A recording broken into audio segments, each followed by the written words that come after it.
Hey guys, it's Tavish and I'm back with another video. I have my matcha here today, and for today's video I was thinking, well, it was a trend like more around the new year in like early January, but I decided to film my ins and outs for 2024. I have a list just on my phone and I'm just gonna share that with you guys. I just want this year to be like, I don't know, like I have a lot of changes coming up this year with going to college and all those things, so I just want this year to like, I want to be mindful, I want to be just like calm and not get too stressed out over a bunch of changes. So that's kind of the focus of this year. So my first in is being present, and I feel like this is just really important. I find myself, it's like honestly really sad, but I notice it in other people, and sometimes I even find myself doing it, but like you're hanging out with people and then you just like pick up your phone like in the middle of a conversation, and you just like, or you like glance at your phone, you check the time. Like that's not benefiting anybody. It's like, it's not doing really anything besides taking you out from the conversation that you were just having and putting your mind somewhere else. And then that person who you're with just doesn't really feel like you're listening or that you don't care. And yeah, so a big goal of mine and a big in is just being present. Another one is quality over quantity. This can be considered in a lot of different ways, like friends, just other relationships. But honestly for me, it's more about like clothing and shoes and all those things. I was a big sucker for Amazon dupes, and I know they're great. I love a good dupe, but honestly, I would just use them as an excuse to buy more stuff that I didn't really need, and I'd rather invest in more quality things over things that are just gonna kind of fall apart. And they might look the same, but like quality-wise, I would just rather buy the actual item, or I would really think about it and be like, do I actually need this, or is it just like a dupe and it's less money? So I'm like, oh, it's like free, like it's like girl math, it's free. But like, yeah, I would just find myself spending so much more money because I was like, oh, it's cheaper than the original one, so like I can get it, even though I'm still spending like $30 to $50, which it added up. So yeah, I would just rather, my thing that I'm going to try to do is if I want something, I'm going to write it down on my phone or something so I remember it, and then I'm going to not buy it right away, but then I'll think about it for 1 to 2 weeks. I haven't really decided yet, and then if I still go back at the end of those 1 to 2 weeks and I still want it, then I'll really think about getting it. But if I'm just kind of like, oh no, that was just like a spontaneous little want, then I probably won't get it. The next one is just cooking at home more.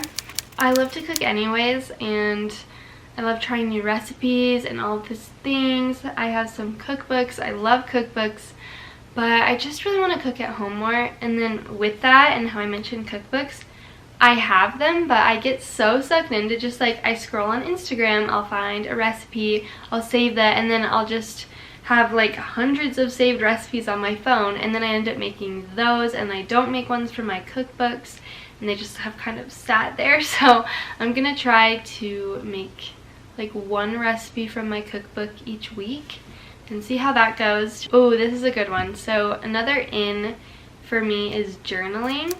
I kind of just barely got into journaling. I've always wanted to get into it, but I would journal maybe for like a day, and then I would just stop, and the journal would sit somewhere for like months until I'm like, oh wait, sounds like a good idea. But I never had really like a guided journal either, so I just bought the 5-minute journal off of Amazon. I've used it literally for 2 days, but so far I really like it. It has things for you like the day and the night. I don't know if you can see that, but it has stuff for you to write in during the day and to reflect on at night. So it's just a nice way to look at my day.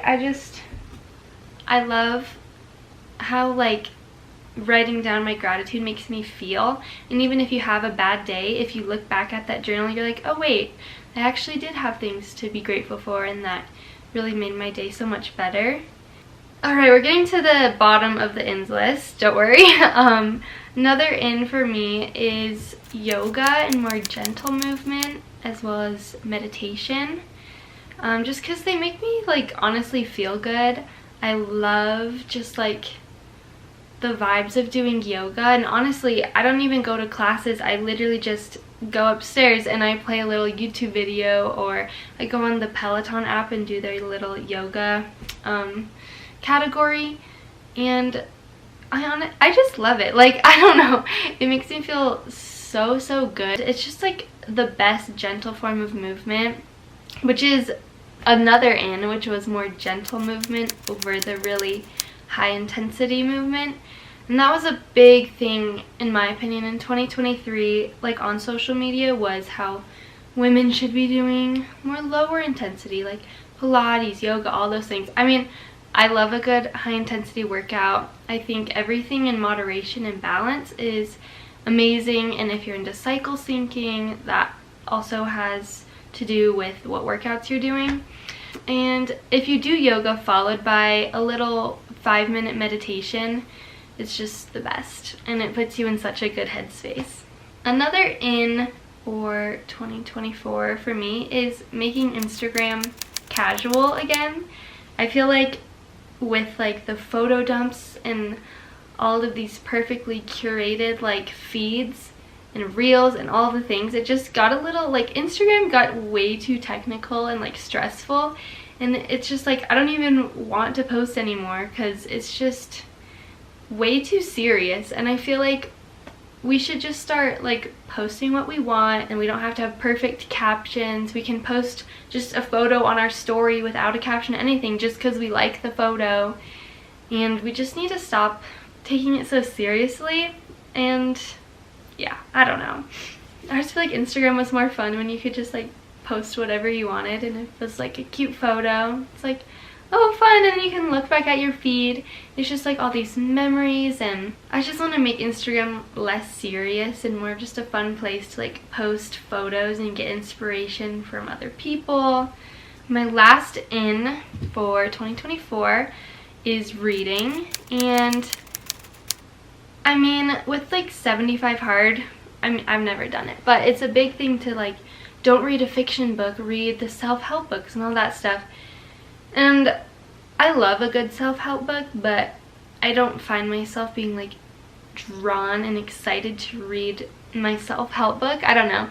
I do want to try reading like 5 to 10 pages of one a day, just to kind of take place of my mindless scrolling on Instagram or TikTok. But yeah, I do have some self-help books.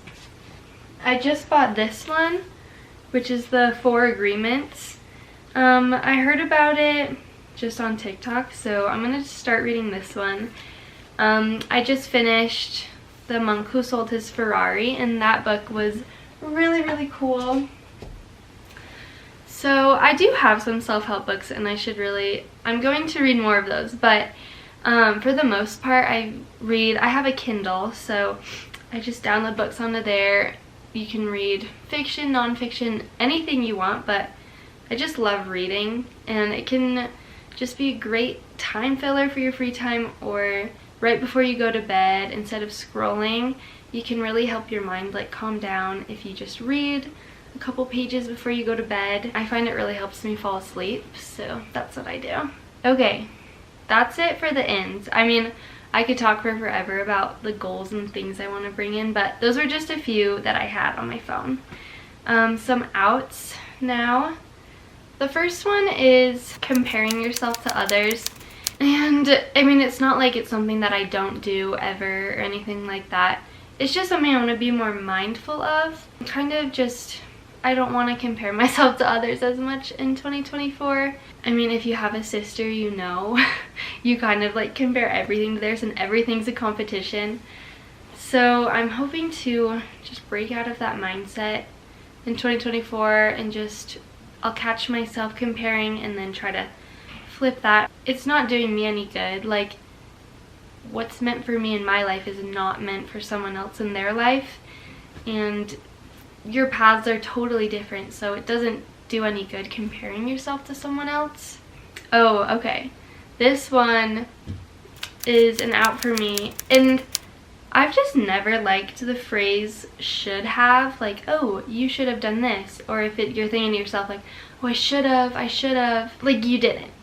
So it's just not gonna help anything to be like, oh, I should have done this. It's just gonna make you kind of beat yourself up over something that you already feel guilty about, so there's no point in going back through it in your mind and be like, oh, I should have done this, should have done this. It just honestly doesn't help anything because you can't go back and do it differently. So all you can really think of is what you're gonna do now that you've already done what you did. I don't know if that makes sense. Oh, okay. This is kind of broad. I just wrote negativity. More specifically, I would probably say like being negative towards yourself, and it kind of goes along with like the should have and the comparison. It's not benefiting you at all to not just accept yourself and love yourself for who you are and what you're doing at a given moment. And it's great to want to adapt, and it's great to want to evolve. You can't really evolve until you love yourself and accept yourself for who you are at a given moment. I'm still working on this. It's not like anyone's perfect and they're like, oh, I just love myself all the time, like I'm amazing, like I don't know, like it's so hard to be like that, but I just want to channel more of that energy in 2024. Another out would be not wearing what you want just because it's not trendy anymore. I actually saw a TikTok about this the other day, and it was this girl, and I didn't even watch like 2 seconds of the video before I was like, oh my gosh, her outfit is adorable. And she was wearing just these black jeans and then with a gold Gucci belt, like a black shirt and all this chunky gold jewelry, and I was like, oh my gosh, she looks adorable, like I love her outfit. And she was saying how like she shoved the one like Gucci belt away, which was like the cutest part of the outfit. It was so cute. And she's like, I literally shoved this belt away. My sister bought it for me as a gift, and I shoved it away because someone sometime somewhere said that like belts or Gucci belts like aren't cool anymore, like nobody's wearing them. So she didn't wear it even though she loved it. She never thought it was ugly or didn't want to wear it. She just put it away because other people told her that it wasn't trendy or what people are wearing now. I'm gonna practice this too. I guess these are all kind of like goals and pieces of advice for myself too. Just wear what you want, like, because trends are gonna change, but if you have like your own personal style and you know what you want to wear, just wear whatever you want. It'll honestly, like, people will compliment your outfits more if they're different or just really suit you versus just suiting what society likes at the time. So yeah, those were my ins and outs for 2024. I hope you guys liked it. Let me know if you like the videos, like sitting down just talking, or if you want more like vlogs, morning routines, night routines. I'm planning on doing kind of all of the above, so let me know what you guys thought, and if you wanted to comment your ins and outs for 2024, your word of the year, anything like that, just comment that down below, and I'll see you guys next time.